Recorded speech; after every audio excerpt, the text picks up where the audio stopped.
Ministry of Defense has contracted Airbus Defence and Space to build a new military communications satellite for £500 million. The Skynet 6A will soar among the stars, guaranteeing our armed forces fast, secure and reliable communications from thousands of miles above, wherever they are deployed.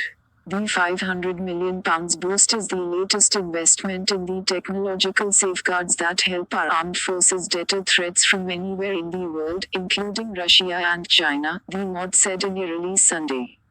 The Skynet 6A will be controlled from the United Kingdom's existing ground stations. It is expected to provide secure communications until 2040 and beyond. The satellite will use higher radio frequency spectrum and latest digital technology to provide better capacity and speed than its predecessor system, the Skynet 5 constellation. The satellite will use the new Airbus Eurostar new telecommunications satellite platform coupled with electric orbit raising propulsion and station-keeping systems.